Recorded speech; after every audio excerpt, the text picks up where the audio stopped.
The views and content expressed on the following program are provided solely for informational and entertainment purposes. They do not constitute legal advice. A podcast is not a substitute for retaining a competent, licensed attorney to advise you on your specific legal situation. Break the business, play is work and work is play. Power into creators, have fun along the way. Break the business, doing what it takes. Celebrate success and learn from the mistakes. How's it going, everybody? Welcome to the show. It is time for Break the Business, where we empower indie creators and have some fun along the way. I'm Ryan Kairalla, and it is a pleasure to have you here this week. We got ourselves a fine little program this week. Joining us in the second segment, we will be joined by Andrew Corbett. He is the CEO of multi-view fan-controlled streaming platform Volta. They got a really cool thing coming up here. I'm excited to tell you about it. This month, Volta is going to be partnering with Dave Matthews Band to host an exclusive live stream of the band's 2025 Labor Day performances from the Gorge. You'll be able to watch the concert in a fan-controlled platform. You can choose the camera angles, watch the concert however you want, experience it from different vantage points.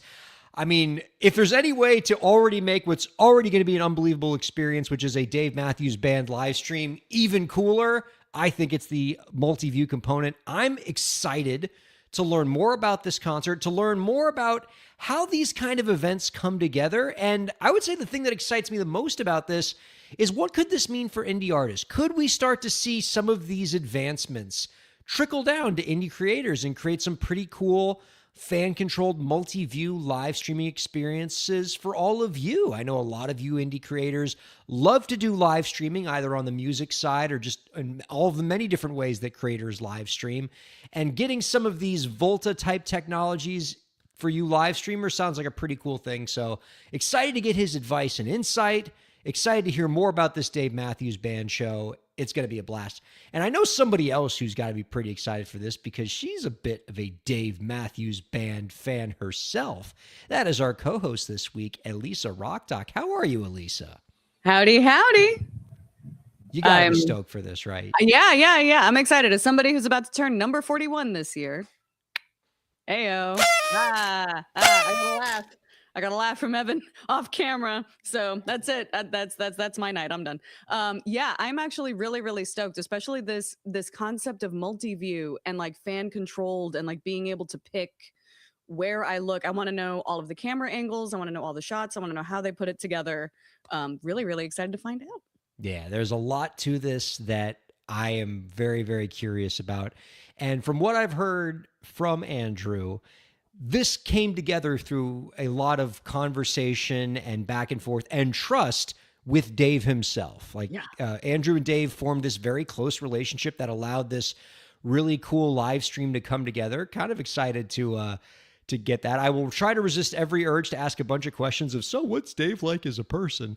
Although I'll probably get one of those, sneaking out, because I think all of us want to know, like, we all have that parasocial relationship with him, and, kind of want to see how that's going. But I mean, speaking of concerts, Rock Doc, this past Sunday, oh my goodness. I watched a football game where the winner was you? not the Seattle Seahawks, although I think they did walk away with the trophy, but I believe the real winner was the island of your birth. Yes. Where I saw a halftime show that just singed my eyebrows. It was phenomenal. Audio, visual, everything about it, top to bottom, was incredible. Bad Bunny and his massive cohort of, celebrities and other singers and walking trees, Yes. just conquered the Super Bowl. And you, as a Puerto Rican, must be so thrilled with how well your culture was represented. What did that concert mean to you, Rock Doc? Boy, how long is this show? I mean, whatever you have to say is more important than whatever news I have this week. So, I mean, just tell me, talk to me. Show? No, it was everything. I was already riding a high from the Grammys and Debí Tirar Más Fotos winning album of the year, and hearing an acceptance speech, not just in Spanish, but in my accented Spanish that is very, very hard to hide when I'm doing VO. So many times I've grown up being bilingual, hearing, "Oh my God, you're Puerto Rican, but you speak so well." And this is kind of like a nice little, like, yeah. Not only do we speak well, but we dance well, we sing well, and we bring unbridled joy. It is very touching that as he was walking through that maze, which, by the way, not only was it a wonderful show on its face, but it was so deeply layered with meaning. And anybody who basically looked at that and was like, "Oh, you didn't do anything political," I was like, "Well, you weren't paying attention. Do some of the reading. Have like a touch of the media literacy, I beg." It was so deeply layered, from the history of Puerto Rico with sugar and rum, to the coconut stands and piragua stands. Those are Puerto Rican snow cones that were so endemic to my childhood. The wedding being this huge performance where you have the little kid falling asleep on chairs because Puerto Rican parties go late and there's always going to be a little kid passed out on some sort of makeshift bed. Ricky Martin, my goodness, like not Ricky Martin. I like the screech of Ricky Martin, the scream I scrumped. I grew up with this man singing in Spanish, singing the theme songs to all of my favorite telenovelas when I was a kid, to now singing a very deeply moving song warning the people on the island to not let Puerto Rico's fate look like Hawaii's fate. And to not let what happened to Hawaii happen to Puerto Rico. And then it was just a nonstop reggaeton party, dancing. It was just so raucous and joyful, and it felt like a slice of home. That little house, that casita, that looked like my grandmother's house. That looked like both my grandmother's houses growing up, that I would spend all of my weekends watching, People's Court reruns over the weekends. It was absolutely perfect. And the production, let me tell you, how are you going to do all of that in 13 minutes? My God. I mean, everything was so tight and so polished and so perfect. And like the logistics on that are just incomprehensible. And to do all of that and it be perfect and live. Yes. Oh, it was so good. And Gaguita was there, who, like, as as a New Yorker, she might as well, be one of us. She's invited to the wedding too. Wearing the azul clarito, and that color of blue that she was wearing, and the color of blue that was in the flag that Bad Bunny was holding. It's not the common dark blue that you often see on Puerto Rican flags. which is the dark blue that is associated with the Puerto Rican relationship with the US, but it was the light blue. It was the original color of the flag. It was the color and symbol of Puerto Rican independence. And back in 1948, they passed a law that said it was illegal to display the Puerto Rican flag and talk about independence and talk about any kind of sort of nationalistic pride. You couldn't even display the flag in your own home. And the National Guard could come in and raid your house at any time. And thankfully that got repealed, in like 1957 or so. So if you're wondering why it is that Puerto Ricans have flags everywhere, it's because, as Bad Bunny literally sings, like, people were killed for even displaying it. So to see not just the Puerto Rican flag, but to see the flags of every other nation that considers itself a part of America, both North and South. Oh my goodness. May I be born Latina in every lifetime and born in Puerto Rico, because woo, I love it. Oh, I was so happy. It was quite a spectacle. That game was dog water. Yeah, no. If there was ever a game that needed that halftime show, it was that game. Like, it was the only thing that saved us from a game of Drake May missing all of his receivers by 10 yards. Like, I was at one point, one player that went to Marist College scored more than the entire Patriots combined. It was the one kicker scoring more points than all of the Patriots combined. That was, yeah. Man. I'm sure alums of Marist College right now are very happy with you referencing them in the same way that the people of Canada appreciated the shout out from Bad Bunny at the end. He's listing all the countries in the Western Hemisphere. It's like, oh, we got one. Canada. All right. Canada mentioned. Woo! Oh, but legit, if you want a sort of like feel good kind of thing to like hit you right where it hurts, in the best possible way, seeing videos of people from some of the smaller countries in Central America freaking out when they saw their flags and crying because they're like, we never get recognition, we never get shouted out. And that takes me back to every single time I saw anybody even remotely Puerto Rican on my screen. I'd be like, that one's ours. He's family. We claim him. We don't care. I think we even claimed John Leguizamo at some point, even though I don't think he's actually any Puerto Rican at all, but we just claimed him because he was just like Latino in the 90s and we took all we could get. So like we had Razor Ramon in wrestling and that was it. That was and now we have Bad Bunny as a sports entertaining superstar, and an absolute superstar of my heart. If you want to know about my heart and what my heart sounds like, it sounds like that halftime show. It sounds like that Debí Tirar Más Fotos album, all the way down to those plastic chairs on the cover that I remember absolutely singeing the backs of my thighs whenever I would wear shorts in the summer. It is my country. It is my home. And that album was for us. That show is for us. And honestly, anybody who has like ever felt any kind of joy, I hope that you can find that in that show as well, regardless of what language you speak. So it was awesome. Wow, very well said. But we got plenty of things to feel the love about. It is that season after all. Yes, it is. We got Valentine's Day coming up in a couple days as we record this. Yikes. And I, Elisa, would like to clue you in on, as well as all of our viewers and listeners, into one of the things I'm getting my wife for Valentine's Day. Wait, does she listen to the show? Of course not. Right now? Come now. Look, spoiler. My darling wife of 10 years has many, many wonderful virtues that I cannot speak of enough. But being an active viewer and listener of Things Break the Business is not among them. I once asked my wife if she read my book, and she said, "I read your dedication to me." Oh my God. Which is not even page 1. It's like page V of the book.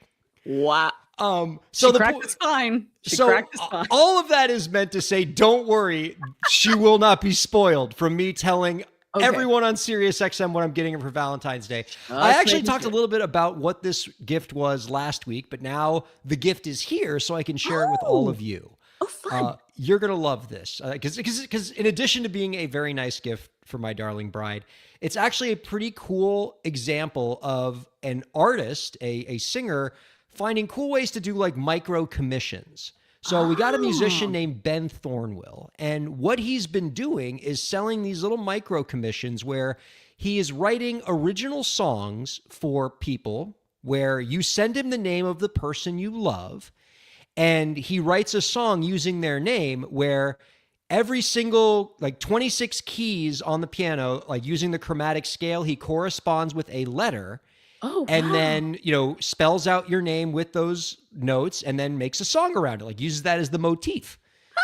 And my wife's name is Chu Ying, 7 letters. It's got a Q and a U in it. And I was like, I gotta try this, if for no other reason that I need to like make this on hard mode for him. And so I reached out to Ben Thornwell, paid for the commission to have him write a song for Chu Ying using her name. And with Ben's permission, he has said that we can show the video of the song on the program right now. So let's all hear my wife's song together for Hey, Valentine's my Day. name is Ben Thornwell, and I take people's names and I turn them into music. And today, Ryan has asked me to turn your name into music. Here's how it works. I take the letters of each person's name and I give them a note on the piano, like this. I give every note a letter: A, B, C, D, E, F, G, H, I, J, K, L, M, N, O, P, Q, R, S, T, U, V, W, X, Y, Z. The letters of your name make this really cool melody. Q, I, U, Y, I, N, G. Definitely not a major key. It's actually really pretty. I really, really like this one. And that's it. So without further ado, this is your name in music. Oh my God.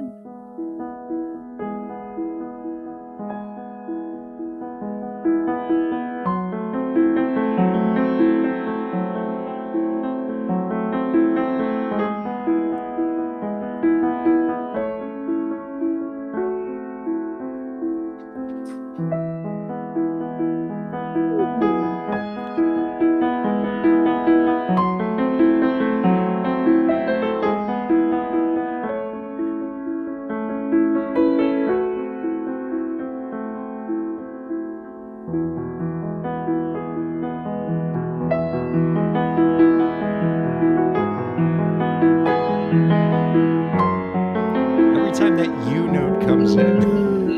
Spicy.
Oh, that's lovely. Oh, a masterpiece. A lovely song for a lovely lady. I mean, aside from just how great that song is, I mean, what a great concept. And an artist can certainly learn from something like that, right? What a great way to create a revenue stream for you that personalizes music. And like not every commission has to be some like massive elaborate song with like a bunch of tracks. Sometimes a commission can just be a little quick thing like that, making a song out of somebody's name. And I think what's also cool is that also for the musician, almost in the same way that Bill Bolden kind of takes those audience suggestions for their work and kind of converts them into songs. I imagine that for the musician, it's also a really cool way to light themselves up creatively and kind of stretch themselves based on audience suggestions. So it's not necessarily a one-way street here. I think the musician can also get a lot out of that practice and a lot of that kind of like creative exercise too. I think that's really cool. It reminds me of, I mean, when I was a kid and I got my first like little Yamaha keyboard, I just kind of put a bunch of masking tape and I wrote a bunch of letters on it because I didn't know anything about music theory. So I didn't, know A through F. So I just kind of went G-H-I-J, I could have been the whole time. I could have been doing this. That's beautiful, though. That what a cool and novel concept. I mean, he definitely made look easy what takes an incredible amount of skill, because I don't even know what key it's going to be in. Like when you just randomly pick notes along the chromatic scale, and somehow it not only like came together, but it was beautiful. I mean, like, and it's just every song gets to have like its own personality just from the way the notes are. Just, it was so special. My thanks to Ben Thornwell for putting that together. I encourage all of our viewers and listeners, check out his music. Let's support a really cool artist who's doing some really cool things for love. Next story here. This is moving right into the equally alluring realm of copyright. We have we got ourselves a bit of a copyright kerfuffle here, Rock Doc, emerging from the Melania documentary. Sorry, I feel, just because of the alliteration, I feel like you need like a sounder or something. It's like copyright kerfuffle. Like, I don't know. Now we have it because we'll just cut that up and we have what we need. Thank you. We do indeed have a kerfuffle, and it's emerging from the Melania documentary earlier this week. Paul Thomas Anderson, the director of the 2017 Oscar-winning film Phantom Thread, and the film's composer, Radiohead guitarist Jonny Greenwood, put out a statement demanding that a piece of music that was in Phantom Thread, that was composed by Greenwood, be removed from the film score of the 2026 Amazon documentary about the First Lady.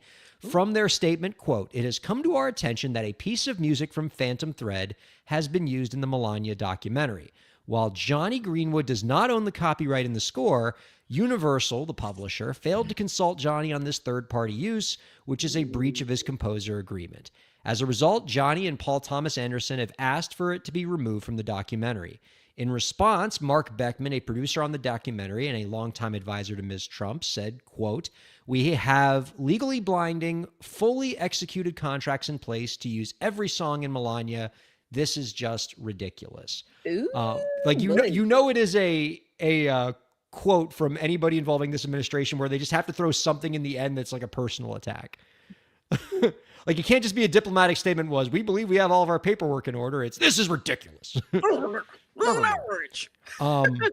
It's interesting because as soon as you went, doesn't own the copyright for the score, I went, well.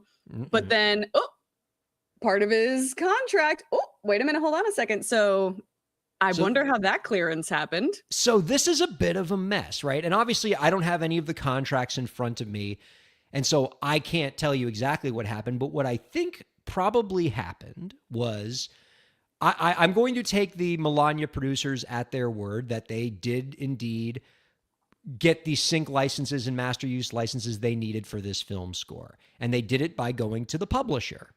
And got the approval, got the sign off from Universal. Universal probably controls the rights on the publishing as well as the sound recording.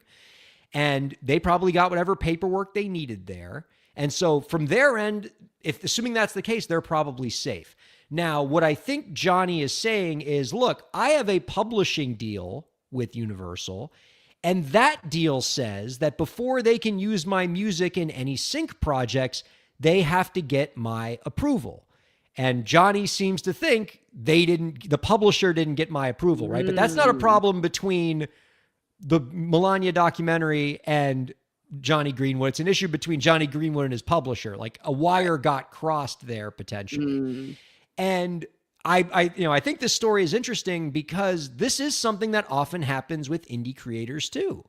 where I have artists coming to me all the time saying, hey, I got this sync library that wants to use my, that wants to, publish my music, and, they want to find me sync deals, and any sync deal that they bring in, they're going to like share with me 50-50, and I get the performance royalties. Sounds like a win-win, right? It's found money. What can go wrong?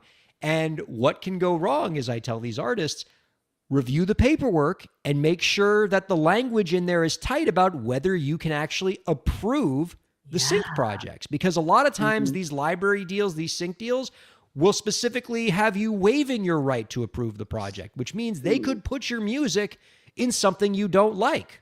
Like if you don't want your movie don't want your music in a pornographic movie, or you don't want your music in the TV commercial for a politician you don't support, or anything else, unless your agreement with your publisher specifically says that they have to come to you with any project and you have to approve it before they can approve the project with the licensee, you could run into this situation.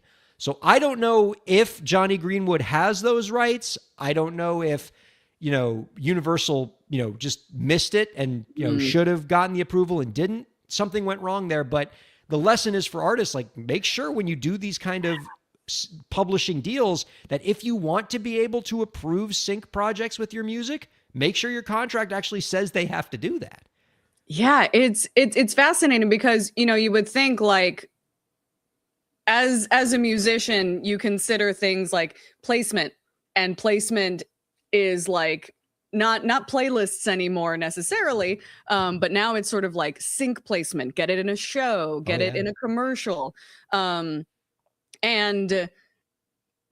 there's this weird, almost like imposter syndrome-y thing maybe that happens where it's sort of like you don't think about the negative consequences necessarily. You only kind of like hope for a positive future, and maybe you don't necessarily let yourself think about your music being popular enough to potentially even be in the hands of someone who you would consider nefarious, or maybe not necessarily acting in your own kind of personal best interest vis-a-vis the music. It's weird because on the one hand I would be like, that feels like kind of like presumptuous of me to be like, ask my permission before putting this, because where is it gonna go? But that's where it can go. Yeah, that's where it could go. And while I think it's quite possible that like the Melania documentary isn't in any legal hot water here, if I were representing this particular production, God, even saying it just made my skin crawl. But if I were representing a production like this, I think as a best practice, I would probably tell the producers, anything that you get synced for this documentary, don't just get the approval from the publisher. Make sure that whoever was involved in creating the song is on board. Because what you don't want is this PR headache. Yeah. Where even if you did do everything right, even if you do legally have the right to use the song, if the artist is going to come out and make a stink about it, or the songwriter is going to come out and make a stink about it, that's not good for your production. Yeah. And it's the same thing with politicians and songs, right? Like, just because you have the license to put a song in a commercial as a politician, I would always advise a politician, make sure you have the artist's support. Yes. So that you don't put out your commercial and then you immediately get a tweet from that artist being like, stop using my music, I hate you. And yeah, this definitely falls under the like, maybe like not all news is good news, and maybe not all publicity is good publicity in that particular case. Certainly not. Now I feel like this is almost unfair what I'm doing to you, Elisa Rock Talk. Every time we have you on the show, we ask you for career updates, see how things are going. But I know that it's only been like 2 weeks since you've been on the show, so I don't know how much career you have to update, but you told me before the show, ask me about my career. I got a lot to share, even though you were just on the show a couple weeks ago. So can you give us a quick career update before we go to break? Well, literally, proof positive that anything can happen in a couple of weeks. And also to keep throwing those auditions out there, because you never know when you might get a text that you've been cast in an anime that you for a character that you didn't even audition for. And you have to go in a studio and match mouth flaps for the very first time voicing a character in an anime. So that's something I got to do and learn how to do. And boy, that's difficult. Yeah. So this wasn't just because I know you've done anime projects in the past where you're just sort of like crowd, background. Yeah, but, yeah. But this crowd time you're actually background. matching mouth flaps. You're playing a Yes. character. Yep. A named character that is in a 2-episode arc. Of a Whoa, show that you I got an cannot arc? reveal just yet. I'm in a 2-parter, but I can't reveal it just yet. But hopefully by the time I come back, I can actually tell you where to watch. Yeah, so it's interesting having to kind of match mouth flaps on the fly and kind of make an English sentence sound like it fits on that particular picture. And sometimes it's a lot of like rewriting on the fly. We're like, hey, maybe we have to add an extra word in the sentence because there's an extra, mouth opening or something that we kind of didn't account for. And it's a lot of balancing the performance with the timing, with the mouth flaps, and it's a whole lot. I learned a ton, and shouts to anybody who actually kind of regularly does anime work for a living. My hat's off to y'all, because that's definitely a different muscle. And this week has just been a week of character. I've been doing a lot of commercial and industrial work, and industrial is basically like, oh, it's an internal presentation. It's the ad agency doing a pitch to X big company for their big marketing push in the next fiscal year or whatever. But the opportunity to get in the studio and be a person and play as a character. I've had the opportunity to do that twice this week. So I don't know. I've had a really, really good VO couple of weeks. Puerto Ricans are up a million over the past couple of weeks. Yeah, but get those auditions out there. Don't be discouraged. You really never know what's going to happen from one day to the next. And always put your best work out there, because you never know when someone might be like, "Ooh, not for this role, but down the line, I know the perfect character that person can play." So yeah, always give them 2 good takes, 2 good different takes, so you can show anybody you're auditioning for what you can do, because you never know, they might select you for something you didn't even expect. How much of a frequent occurrence is that, where you want to think of every audition as an opportunity, because even when you don't get the part, just showing up will potentially lead to more opportunities from that same casting director? Frequently, and even when they don't list it, and oftentimes they do, because I will see in the breakdown where they'll say only submit this person for one character. If we can place them somewhere else, we totally will, versus having to audition for like 5 different people. So that happens all the time. It happens in commercials. It happens for movies. It happens for TV shows. It happens for especially things like video games and anime, where it's like, all right, this person didn't necessarily match this voice print, but this other character down the line, if we need somebody that has this. Like usually when you do an interview, sometimes they're like, we'll keep your resume on file. Like if you don't get the job, it's okay, but we'll keep your resume on file in case there's, other opportunities. Voiceover and acting is one of those industries where that is actually a thing that happens. They do keep There's a real file. There is an actual file. So yeah, one of the things that I definitely learned though, from my acting, was to give 2 good different takes, to showcase your range, particularly for that reason. And I like to think that my doing that more in my auditions has led to more success. Because it's sort of indirectly auditioning for the next role. Mm-hmm. I like that. I like that a lot. All right, let us take a quick break. We're going to be joined by our guest, Andrew Corbett of Volta. We're going to talk about Dave. It's going to be great. Don't go anywhere. Keep checking out Break the Business. Baby. Break the Business is presented in cooperation with Ryan A. Kairalla, PA. Ryan A. Kairalla, PA is a law firm providing transactional entertainment legal services, including contracts, business formation, commercial law, copyright, trademark, and more. Ryan A. Kairalla, PA, Miami, Florida. rkpalaw.com.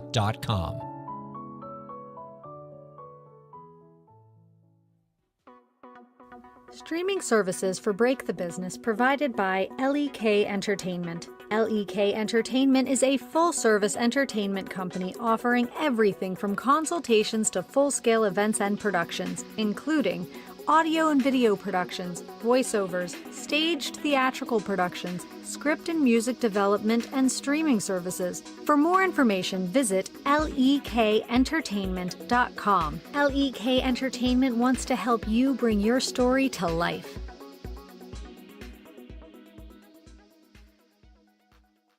Thanks for supporting Break the Business. If you have a question or topic that you want us to discuss, email us at breakthebusiness@gmail.com. You can follow the host, that's me, on Twitter at Ryan Kair, and you can follow the show at the BTB Podcast. Be sure to subscribe to the show on Twitch, YouTube, and Facebook, and on all major podcast platforms. And now, let's get back to the show. Welcome back to Break the Business, everybody. Ryan Kairalla here with Elisa Rockdock. Rockdock, I saw a story or I saw a TikTok video recently of this guy who was saying that a non-Spanish speaker like myself talking about like it was a video of him like bouncing up and down and listening to DTMF by Bad Bunny, and he's like listening to DTMF for the first time during the Super Bowl, and he's like bouncing up and down and he's all happy, and then like the next clip is him like all looking sad and sullen, and it just says me listening to DTMF after reading the lyrics and translating them. Yep. I was like, oh yeah. Mm-hmm. Yep. Take more pictures while you have them. Oh my God. Like I couldn't believe the message of that song. Goodness gracious. Again, an amazing halftime show. I was, just blown away by it. Lauren, producer Lauren, I saw some like back and forth, in the room. Is our guest ready? Do I need to filibuster? What's, thumbs up, thumbs down. Where are we going?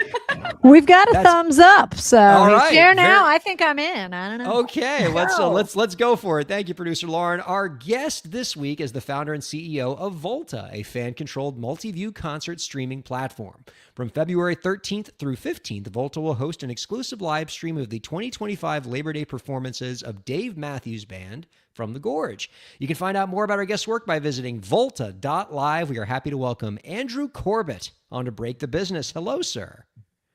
Hi there. Oh boy, is this working? Yeah. Yes. Okay. Now, I have been told, Andrew, that you are coming to us at a rather interesting time in Volta's existence, in that at this moment you are actually preparing for or about to launch the company or some kind of major event.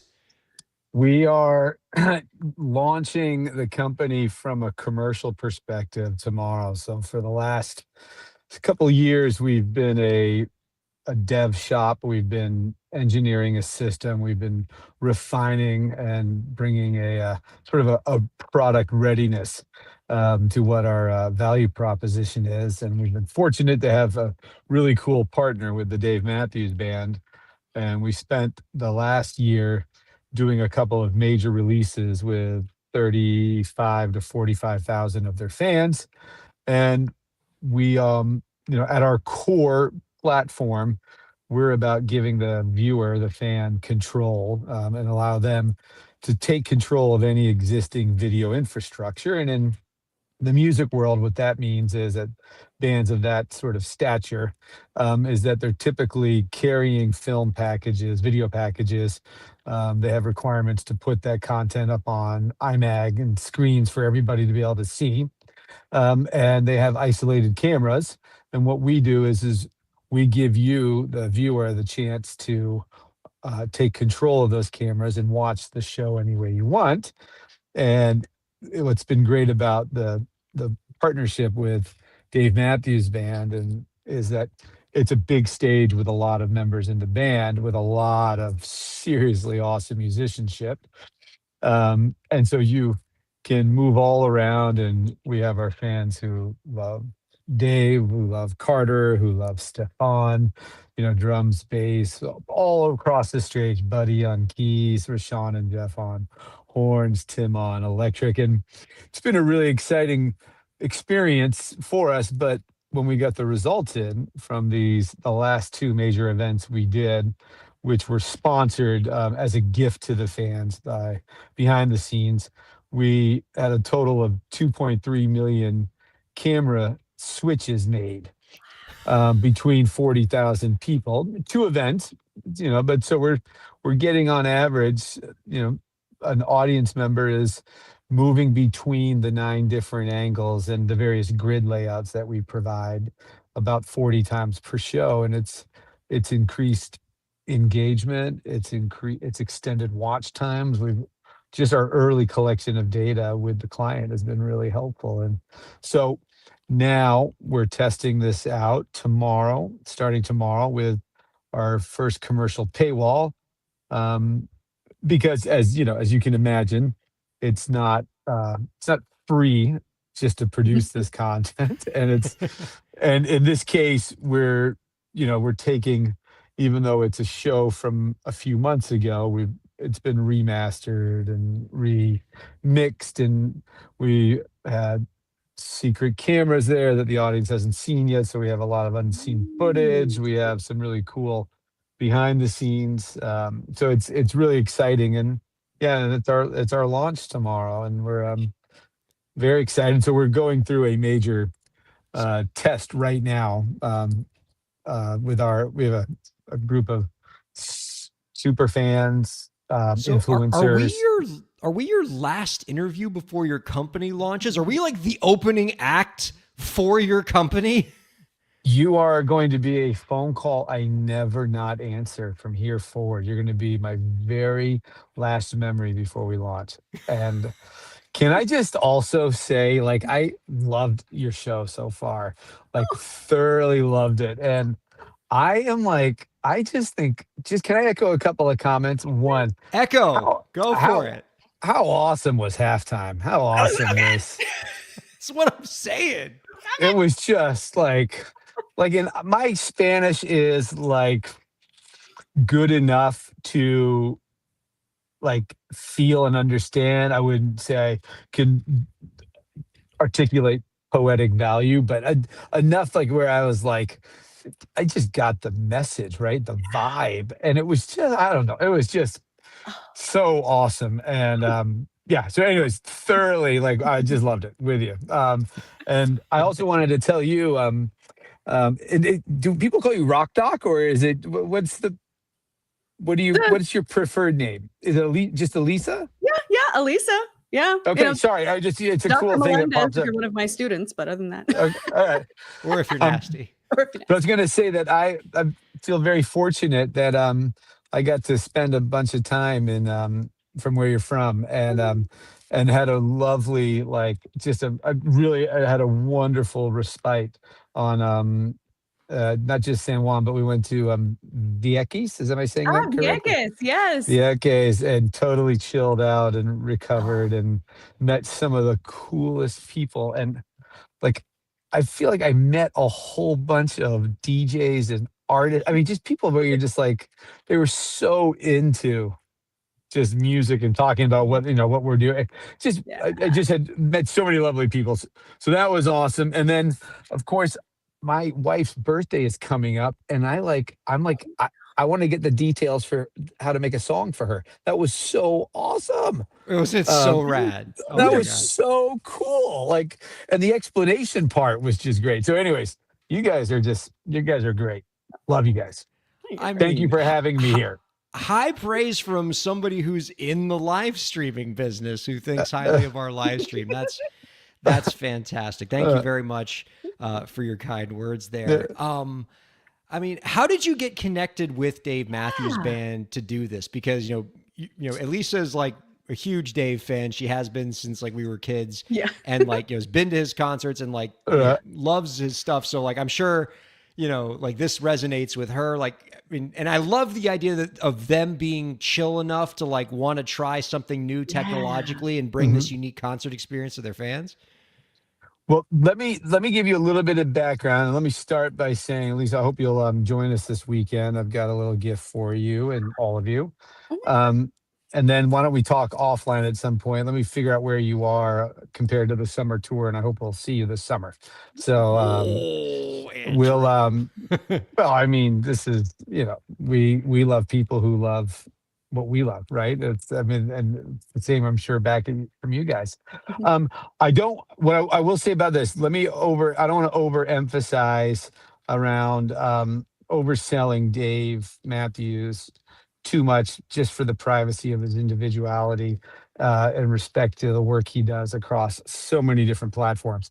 We are very lucky that he has given us a couple of years to quietly work behind the stage and really refine this product. It's I have a member of my company who's a founder of the company with me, named Fenton Williams, who is the owner of Pixel Field Productions, which is the original um, production outfit going back to the very, very beginning to 1991 to Dave Matthews in the very early stages. And I went to school in Virginia where they were from. And I was a sophomore, maybe 1991, 92. And my story is very simple. A friend of mine said, there's this guy, he's going to sing this cover Watchtower and a couple of his own songs. Oh, He's a Wow. bartender. He works at this place called Miller's. It's in Charlottesville. Mhm. I was right around the corner in a school called Washington and Lee University. I went up there and I saw a couple of times saw these guys, and it was very early stage, not really totally the full band form just yet, and it had a bunch of sort of members come and go over time, but just completely fell in love with the music and thought the human beings were just amazing. And I really just became an annoying groupie for a long time. And at some point, Fenton and a couple of the other guys who were on the original crew um, said, if you're going to annoy us so much, please, like, will you carry in some amps and some cables right? And so I self-proclaimed as a roadie. I don't think that's ever been acknowledged, and nor would I expect them to. But it did form a friendship and built a long-lasting relationship. And I ended up having a whole different set of journeys for after the sort of after they got the record label deal, maybe 1994 onward. I ended up having some opportunities to do things, and I just sort of started a journey that brought me overseas, got me very deeply connected into technology. Ended up spending years in Eastern Europe, Middle East, and then ending up in the UK, where my mom was from, in London. So I'd always kind of wanted to see where I'd been there a lot, but I just wanted to actually live the experience of where my mom's family was from. And at some point, I was not in what I call fun technology. I was in like stable technology, and it was good business. But I was like, I got to get back to like some roots here, and ended up having an opportunity to move on. Came back to the States where I would say in 2013 and began. Actually, that was the beginning, almost 11 years ago, of the first version of what we're launching tomorrow. And so it's the joke in my house is like it's illegal for me to use the word startup because it's been over a decade. So, but we have gone through many iterations. The pandemic, just as the pandemic was hitting, we were just far along enough with Fenton and the D&B production group where we were really starting to get ideas and plan things out. Pandemic hit, kind of shut things down, but gave us a really interesting opportunity in the state of Massachusetts to with the owners of a couple of a really nice venue close to where we were all stuck in the pandemic. Gave us an opportunity to petition the whatever you wanted to call them, the body of governance at that time, to say, will you allow us to work together and we'll stream. We want to refine some streaming technologies, and we want to use bands every night. We'll limit it to 15 people, masks, everything, and we'll make sure that it's only there to raise money for the bands to survive and cruise, et cetera. And so we ended up doing, God knows how long that lasted, but we learned so much during that process. Um, and so we kind of built a new model, and out of that was born the new brand Volta. And flash forward to about a year ago. Yeah, I guess I want to say maybe not quite a year, but um, a mentor figure in my life named Jeff Martin, who is a Steve Jobs Apple direct report, and really is in the book is credited with being the Apple digital entertainment strategy founder. Um, has been helping me for about this past decade, and he brought his capital company in and got us a round of funding done. A company called Stalwart, and we've been sort of off to the races for technology development since then. And we are today sitting with our product, which is a mobile, like optimized solution, meaning we are still a browser based, but we've optimized it for both mobile, tablet, and some limited casting. And we are a couple months away from the phase two of our development being done, which is our native apps and having connected TV devices and using your phone as a remote control. It's very exciting. Um, and just where we're at is, where we believe that the more you engage the fan, I mean, it's just the the the emotional output is just a stronger connection, and that connection rises across all members of the ecosystem, whether it's the rights holder, the artist, the fan, the user, the brands that sponsor it, the business systems behind it. So it's been exciting for us. So if this technology is, built around browser solutions and mobile solutions and things like that, um, is there like how soon, or maybe it's already can happen, can we see this technology being implemented in, for regular indie creators in their own house? Is there a path to this Yes. technology shaping the future of indie live streaming? Yes, our vision is probably twofold. The first, and we call that like fan curated content. Um, First step is probably working within like the artists that we have today, of bringing their fans in to help us create the content and engage them directly. And as we begin to understand how to take that different kind of, say, quality, a different kind of bandwidth, a different bit of technology requirements behind us, we learn how to incorporate that into the model.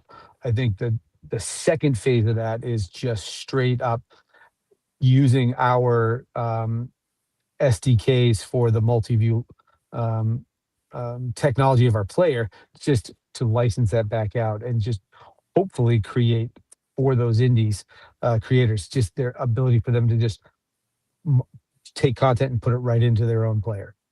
That's our goal, is to get to a licensing model.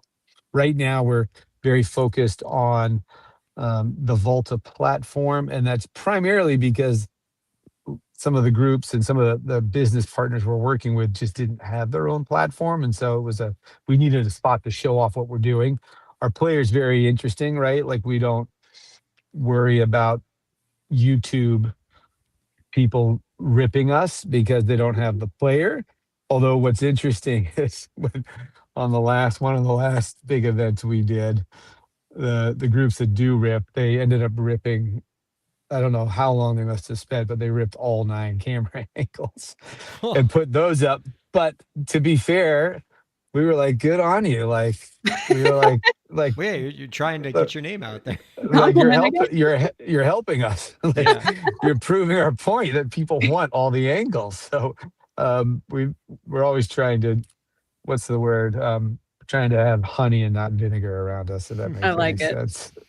Yeah, and I think it's such a great, I think, band to kind of start with this, and just that genre in general, because the musicianship, the amount of musicians that are on stage, and so many views you can get, the interaction between them, and I distinctly remember, going to see DMB shows back in the day, and my husband, who's a guitar player, huge Tim Reynolds fan, would be just like straining to try and catch a glimpse of like how he was doing the stuff that he was doing on stage, and kind of be able to learn more And I think it's such a cool kind of boon, not just for fans, but for other musicians who are kind of wanting to kind of get this kind of view of their fellow creatives. I think it's really cool.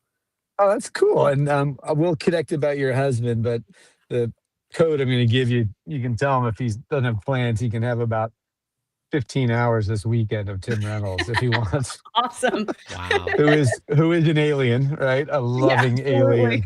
Oh my God. Don't know what he does. Makes me want to put my guitar down every time I see him. Honestly, yeah, it's like, well, what hope do I have?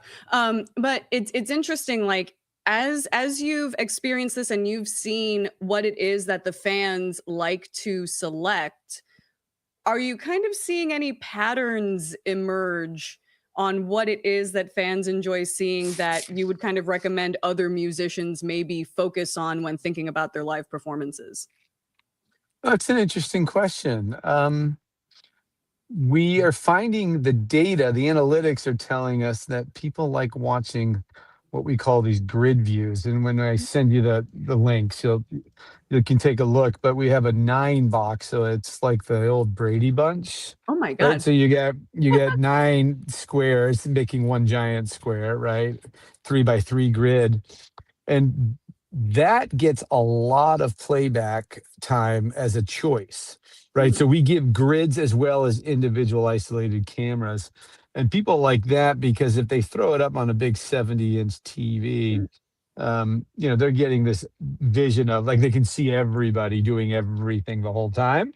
Um, and so that's been an interesting one. But I think what people really like, they like when the audience is kind of captured in the background.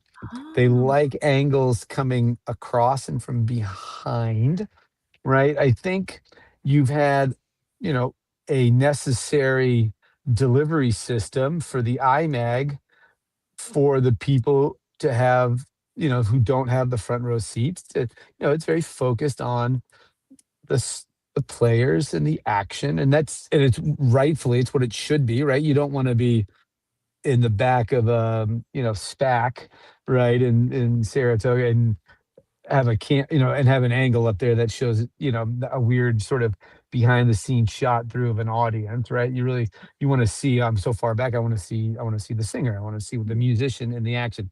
So I think giving these extra views, however, when people know they still have the director's cut Mhm. there that they can go back to, or they have the main action, to get these more interesting views, I think that's been generating a lot of buzz in the system, which has been cool.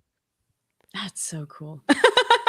It's And it's and it's it's giving because I'm a huge sports nerd. It's like yep, give me the concert in a quad box. Give me, red zone, You but want the for right. NFL Red Zone? for Yeah. No, concerts. so we have the quad box, and that's actually what I watch the whole time. Yes. Because, like, in the case of, say, Dave, it's got, like, it's got Dave, it's got Stefan on bass, Carter on drums, and I can watch Carter. Who can't watch Carter forever? And then it's got a camera that covers it, all the, sort of moves between the rest of the stage, and it's just a fantastic way to watch a show.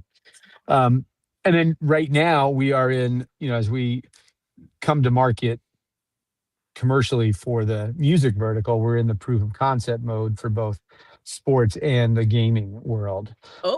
And I Oh my find the God. What you gaming could do world, with gaming. Music to it's my ears. fascinating. I was at my one of my other co-founders, Will McCormick. He and I were at the Halo Microsoft Championship Finals, kind of getting a behind the scenes tour and just sort of meeting some folks and thinking about what we could do. And it was so interesting to watch these two teams play each other in the in the finals. And there's 4 against 4, and they each have their own their own point of Mhm. view, and then there's this master view that sits atop, right, where the audience, not the gamers, but the audience can see everything that's happening. um, and then they have a director that cuts, right, just like any other Mm. big event. And we were watching the stream chat, and it was so interesting, the like thousands of comments of this people wanting to watch on this on the Spotify team this this rock star called Renegade. It was like the most notorious long rifle sniper. I mean, I'm not sure I'm not getting the exact title right, but in the game, he's just known for being the best shooter. And he was able to, get the team to come back from behind, but he had thousands of comments of people screaming, "I just want to watch that guy," or "I want to Oh, watch wow. my on the other team, my other guy. Like, I would just want to watch their point of view." And so we think there's a market, across both of those verticals. Sports is already proving it. They're laying the foundation, and for us, that's multi-view has been in existence there for God knows how long. And where I think we can add value is if you take like the NCAA March Madness on YouTube, right? You can have your static multi-viewer where you've got your I think now it's at least 8 games and you can pick the game, right? And what we think we're adding to that is now you can not only pick the game, but you can pick in the game and take all the existing infrastructure video-wise from the game. So Oh, it's so cool.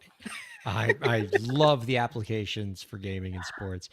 Uh, Before we get to our final question, Andrew, I want to give you an opportunity to tell the viewers and listeners a bit about how they can check out the Dave concert and yeah. for how Oh, long they yes. can do it. Please, thank you. We so the concert is the event kicks off tomorrow night. It's at 7 p.m. Eastern.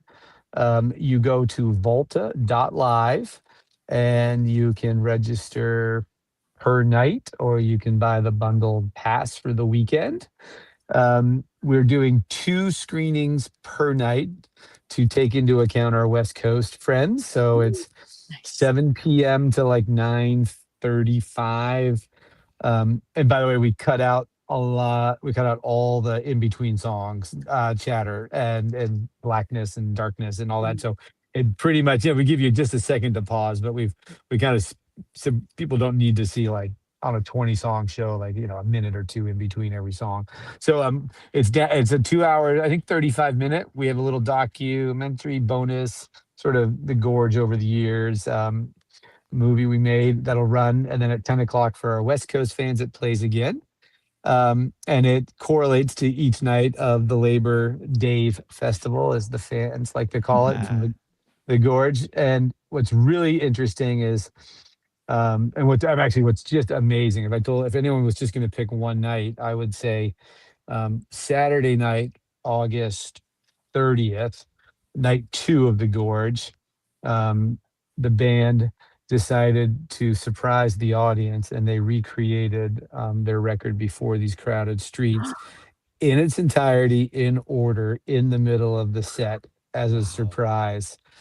And we had some really good cameras on the audience, trained for on the audience for about, I think it was like we weren't sure when, but we were like sort of 3 or 4 songs in. We're like, people are going to definitely start like thinking like there's something going on, and the energy that comes up, I sort of right around that point when people are like, "Oh my God, are they playing this They're record?" doing it.